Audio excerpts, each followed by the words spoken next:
NATO members had spent just 2% of their GDP on defense last year, we would have had another $119 billion for our collective defense and for the financing of additional NATO reserves.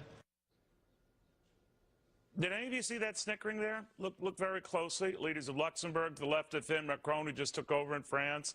I could flash you other images there with Angela Merkel and others who are just sort of trying to contain their laughter that the President of the United States was calling them out for essentially being cheapskates, not contributing enough to the NATO fund. Only 5 of the 28 countries that make up NATO are contributing the minimum 2% of their GDP to help out. You know who's doing the lion's share of that heavy lifting? That would be the United States.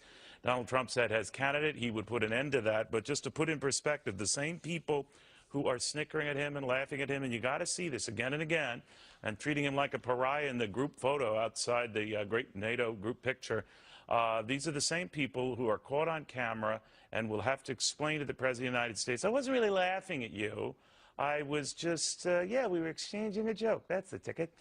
I'm telling you, when you look at how NATO is funded, we've carried the bill, that's, I guess, to be expected. We're the richest country on earth, fine.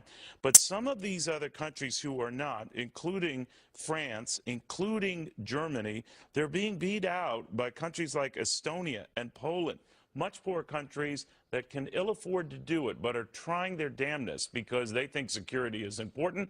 And these countries, of course, know firsthand what it is like to be overrun, to be dealing with dictators who, out of the blue, attack you. They have their respect for the United States. They have their respect for what we do. It is more than President Trump. It is about the country he represents and the leadership we have as head of this organization. So what is wrong with this picture? To Karl Rove on what he makes of that. The snickering over the top. What did you make of it, Karl? Well, I don't think it was snickering. I think it was being chagrined.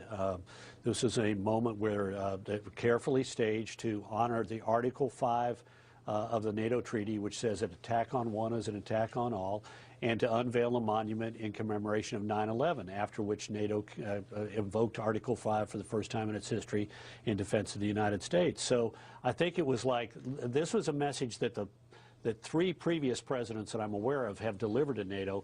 Nobody has delivered it in such a public way. I think they may have been chagrined of being called out publicly, and they may have been a little bit chagrined that it happened at this moment. Well, they didn't look too memorialize chagrined to me, Karl. With all due respect, they didn't look too chagrined to me. And I believe, and as you said, that honoring that and a commitment that an attack on one NATO member is an attack on all, the very fact the president is there and for this event and honoring this event, I think keeps that understood. I understand the concern during the campaign, but I do find that when I look at this list of those who, even as of this date, are not keeping up, that's worrisome for this whole NATO organization. Yeah. I mean, how can you honor a commitment like Article 5 if you're not even coming close to 2%?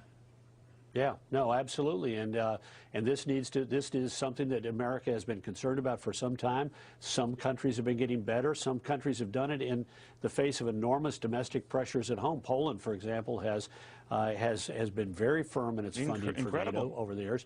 And think about one of the nations on there, Greece, which is suffering enormous difficulties, understands readily the necessity of a common defense, and lives up to its commitment. But look, what to me one of the interesting stories is going to be why at this moment, and it may have been that this was the only moment that, they may have been boxed in by the rest of the NATO leaders, so this was the only moment where the president had the stage to himself. I'm sure that he would have preferred to have said this at something other than a memorial to victims of 9/11, and it looked sort of odd there at the beginning, asking for a moment of silence for the victims in Manchester. But this may have been the only moment that he had where he was with the rest of the leaders, where he could make the point publicly and make his point. He did. Indeed, and they did treat him like a pariah afterwards. I dare say, and you're much closer to this kind of stuff than I'll ever be, Karl, but I think that he could have, reread the Lincoln's Emancipation Proclamation, and they still would have laughed and snickered. I guess what I'm curious about from your vantage point, this is something that oftentimes Republican presidents, especially outside-the-box Republican presidents, Ronald Reagan comes to mind, Donald Trump certainly. Maybe you saw a little bit of that about President Bush when he came in. But this sense that they're not as popular as our Democratic presidents. And I'm only reminded of that because we're in the midst of celebrating the 100th birthday of John F. Kennedy, as we should. But I don't remember nearly the hoopla around, Ronald Reagan's 100th birthday. Yeah. So I just think it's ingrained in Europe and many of these leaders who weren't too keen on it anyway to seize on this.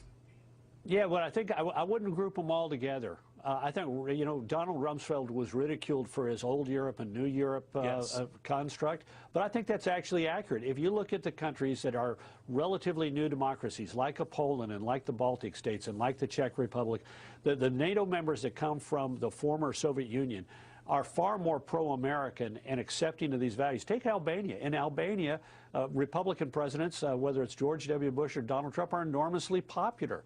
The ruling party in Albania is the Socialist Party. Well, they would desperately like to be seen publicly with Donald Trump. So there's, the French in particular, the Germans have an odd role in all of this, but to some degree it depends on if there's a conservative government in Spain. They tend to be far more but Carl, let me ask you about that. You said that I'm sorry, my friend, but you mentioned that three other presidents have quietly raised this issue of helping to fund NATO.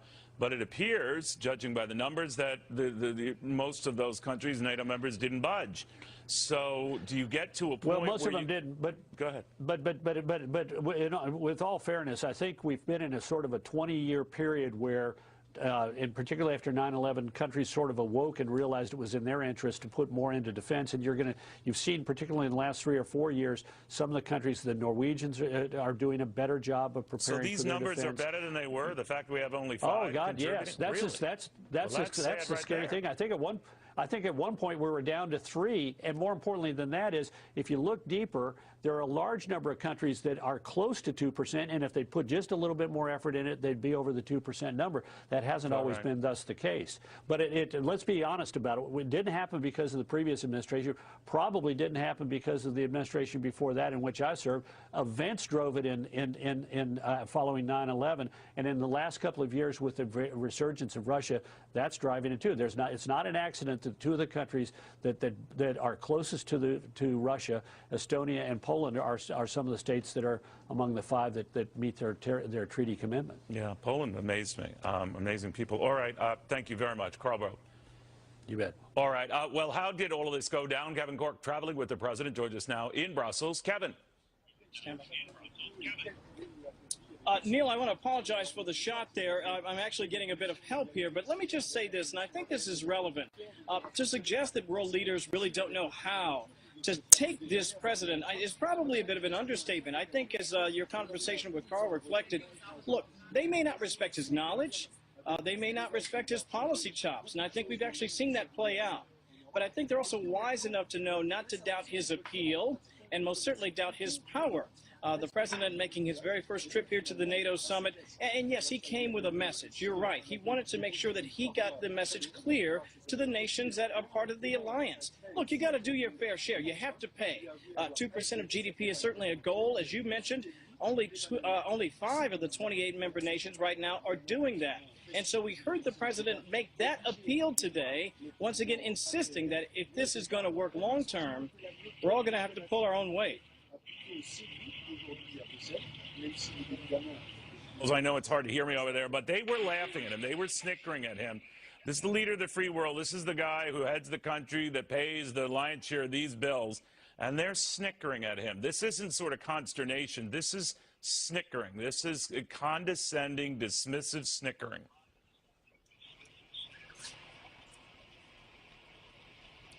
I thought it was profound as well. Kevin Corcoran, thank you very, very much. That is not Kevin's fault. That's no one's fault here. We have a feed there, but of course, we just found out that the French do, in fact, control that feed.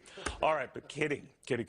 All right, you would think with all of these leaks that are going on right now, it would be a worldwide concern, especially since Theresa May, the British Prime Minister, was raising it right now. So if it is such a big issue there, who's leaking all of this stuff? And these are life and death matters after a terror attack there. Why isn't it a big deal here? After this. All right, watching it real quickly, what you're seeing there is a reporter sort of staking out Senator Burr, the man who leads the Senate Intelligence Committee, his Democratic counterpart as well, we are told, on the latest security update we're getting, including Theresa May of Britain now saying that this breach and somehow sharing information with the Americans and it leaking out, not good. We assume they're both going to be talking about that. Meanwhile, Rick Leventhal in Manchester with the latest on the hunt for accomplices. Rick.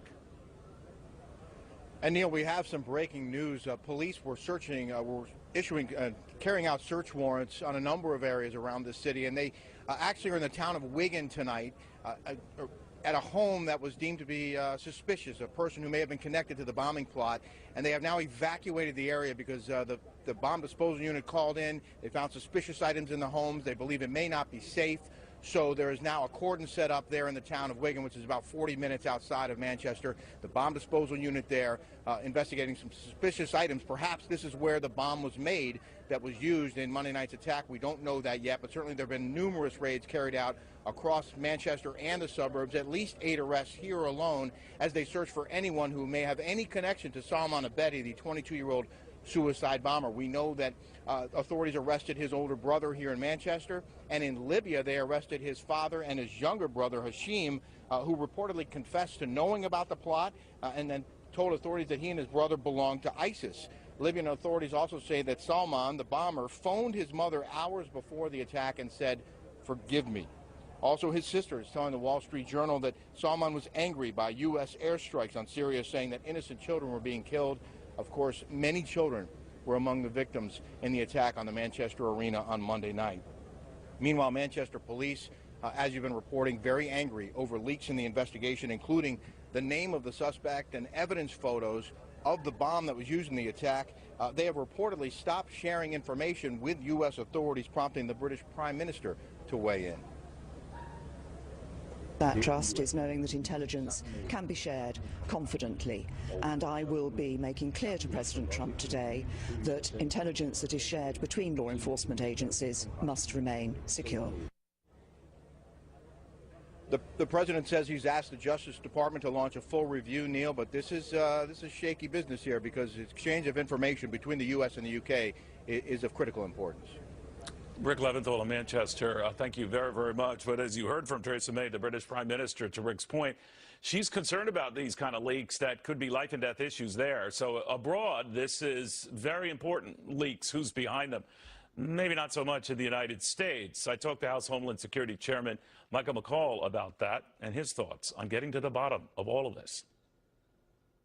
I don't think I've seen a presidency with so many internal leaks inside the camp. You're loyal to the president. When he's engaged in very confidential conversations or classified conversations, the idea that some staffer would then relay this to other intelligence officials who then leak it to the press. But they are, right, Chairman? They are, and it keeps happening. I'm wondering, I mean, that doesn't seem to be the concern of those on Capitol, particularly Democrats, for whom it was a very big concern during the campaign, but not so much now. I understand politics, but this cuts to the core of intelligence communities running rogue here, and who knows who else. When you question the motivation, why are they leaking this very sensitive information? And then, quite frankly, I think this is something that the special counsel should be looking at in terms of leaks as they may have related to the Russian probe. And we know the unmasking also was a huge issue of personal violations of people being unmasked and then possibly used politically throughout the intelligence community.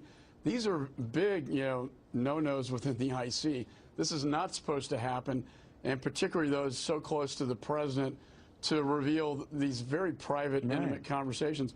And it overshadows, unfortunately, I think a lot of the good work he's doing. I saw a speech in Saudi was tremendous. I haven't seen a president do that. Appealing to the Muslim community to stand up, clean up their own backyard, their own religion. No, you're right. I'm only above it. I think he should at least be given a fair shot, whether you like him or not. He is the President of the United States, so on foreign soil in particular, we should recognize that. But you know what worries me, Congressman? Maybe you can help me with this. The leaks that I have seen rarely, if ever, say anything favorable about Donald Trump, which again gets me back to my first argument here that I think a lot of this is meant to harm the president.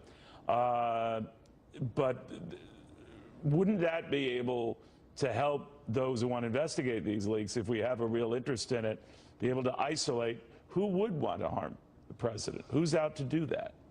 Well, and it absolutely is damaging the president. It's taking him off message. It's a distraction from the good things that he has accomplished. And, again, this overseas trip bringing the three major religions together, Islam, Christianity, Judaism, what he's trying to accomplish in counterterrorism, which we saw what happened in Manchester. And yet all we seem to be talking about are these leaks from within. It's an enemy within his own camp. And I think it's very disloyal, does a great disservice to the president, and really detracts the American people from the good work that he's been doing on this overseas trip. What I wonder about going forward then is on high security or sensitive issues, God forbid we should be going to war or expanding our battle against ISIS in places like Syria, beyond the Tomahawk missile attack or what we've done. Word is going to get out on that, and it's going to be an intelligence failure which will pre-doom whatever operation we are taking to go after a president, even if it has bad ramifications on our country. I can understand the media glomming onto that. They don't really like being called fake news media, whatever. But now they're taking it as another level, accepting hook, line, and sinker anything that comes out, regardless of who's giving them that, knowing full well that that's compromising not only a presidency, and presidents come and go, to your point, but a country. It weakens the institution of the presidency. And I think if intelligence is leaked, that needs to be investigated and prosecuted. And I think, I hearken back to when I was talking about the last campaign and what Mrs. Clinton did, taking her personal device into foreign adversary nations, and special access programs were on there. Those are covert, the most highly sensitive secrets within the federal government that were compromised. If we have intelligence officials doing this for political purposes to attack the presidency, that is equally as disturbing and unlawful. All right, when we come back, Ben Carson grew up in poverty, knows a thing or two about poverty. So when the Housing and Human Services Secretary all of a sudden comes out and says, poverty is a mindset, everyone's jumping ugly on him.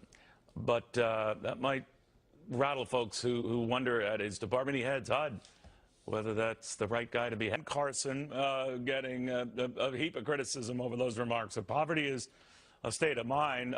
Fox Business Network star Charles Payne said nothing wrong. Charles has his own book on his own upbringing and knows of this subject quite well. So, Charles, what do you think of what he was saying? I think he was being totally honest, Neil, and he didn't say poverty in of itself was a state of mind. He said a part of poverty as a state of mind, and I think that part that he's talking about, that he's alluding to, is the acceptance that you, the person in the mirror, can't change your own life, that somehow you are in a predicament that only government can help. Government can give you housing, food, and other things like that, but that's it. That's where the line is drawn. Your fortunes, your life depends on a check, a bi-monthly check coming, and occasional other programs out there. I think that's the mental state that he's talking about, because when you believe, first and foremost, that you can do a lot better, that's the first step in actually getting it, making a major change. But anything that hints that you can't work your way out of this, or you can somehow take direction in your life and move from this, even when it came to the push for welfare to work under, Newt Gingrich and Bill Clinton, it's said to be a very callous solution. How do you counter that, and the way you grew up in Harlem as you did, to break free of that? It's I see it more as tough love, and I think it's best probably exhibited in the animal kingdom, when eagles built their nests in such a way that as they take away the comfort and only thorns are left, the birds eventually fly on their own. Listen, we're a great, we're a society, a Christian Judeo society. We believe in helping each other. But ultimately, are you really helping someone when they're born on welfare and they die on welfare, and they never have a chance to tap into innate God-given gifts? By the way, also the gift of being born in America, the greatest country in the world, where people retrofit refrigerators to get here, where they risk life and limb where they send their kids on multi-mile, multi-country travels on the top of a train from Central America, hoping that maybe they can burrow their way into America. They understand it. They get it. They understand what we perhaps have somehow altered in this, and we've taken and we've created a monster out of programs. But you know what the poverty is like. You experience poverty. Yeah. You somehow were able to break from that, and I'm wondering how, or what message you think maybe Ben Carson was trying to send, because he had roughly the same kind of upbringing. But what was it? I will say I had an advantage that I had two childhoods. So my first childhood, I lived on Army bases around the world, and I saw what the possibilities were. The second part, of course, living in pure poverty, 4 people in one single bedroom, penniless, not knowing where we're going to get our money from. But not one point in my entire life growing up in Harlem in the 1970s, when it was the most dangerous place in America, did I ever feel poor or I ever felt that that was my permanent state. I always knew it was temporary. That's very interesting. Charles Payne, thank you, my friend. Thanks a lot, Neil. Big inspiration to a lot of us here. All right, President Trump is serious about these leakers. If it doesn't get much criticism or search here in the United States, leave it to Theresa May, the British Prime Minister, to put a bit of urgency into not only him, but maybe folks in this country to pay more attention to who leaks all of this stuff. So the president is, after this. Could be potentially suspicious items found in a house in Wigan as part of this Manchester investigation. Don't know exactly how far it is from the site, but we're at the bottom of leaks that his British counterpart, Theresa May, said had compromised security when Americans apparently leaked some very, very life and death sensitive matters. So he is ordering the Justice Department to get to the bottom of it. Former Assistant Director of the FBI, Ron Hosko. Ron, this keeps happening, and you and I sadly have to meet, and I love chatting with you, on these incidents, and they keep happening. But this is a little different because this is a foreign leader saying, all right, this is a life and death matter here, and do something about it. What do you think? Neil, this is very different. This is extremely troubling when an ally like Britain talks about openly shutting off a stream of intelligence to American partners. This is among our closest alliances. It is among our most trusted intelligence networks, sharing networks back and forth. And this leak, frankly, had no good purpose. This, to me, is somebody within law enforcement or intelligence that had a hot piece of information, and they viewed it as something that I will share with the media because of no reason better than look at me, look what I have. And I think it is extremely destructive. Here we are in a post-9/11 world where really our default posture is to share as much as we can with our intelligence partners, whether that's here, FBI sharing with law enforcement, or whether that's United States law enforcement or intelligence sharing with Great Britain or with the Aussies or New Zealand. And we have to keep those channels open. But you know, Ron, I worry that it's gotten so rogue and so common that these agencies, whoever they are, whoever high-placed individuals looking for attention to follow your line, but it is now increasingly common that they're doing things on their own, no one kind of watching what they're doing. How do you rein that in? Well, I think 2 ways. One is you really put the energy to identifying who leaked and for what purpose. You know, there are leaks that I would argue are for a positive purpose. I saw my boss engaged in crime. He's an agency head. I must report that to someone. But then there's leaks for a bad purpose. And I think the FBI and DOJ need to put the right resources to it. And I think they need to do a series of prosecutions and really hang somebody out to dry as the example. Will they do that, Ron? I'm wondering whether it's bad blood from the campaign or the president, you know, fingering them and they took offense and all this other stuff. But he is still the commander-in-chief. He is the president of the United States. And if there is this sort of rogue setup of people who will not honor him, and in fact will spill the beans virtually on anything that involves him, and a compliant media would be more than happy to get that out. That what is consistent in a lot of these leaks, the latest one in Britain notwithstanding, is that they are damning information or potentially embarrassing information on him. I see very little that comes out that makes him look good. So that makes me think these are people who are targeting and want to bring down or embarrass at the least the president. Well, you I think, said the key word, consistent. 4 years ago. And today, they don't have a lot of friends. By the way, the friends they do have, Neil,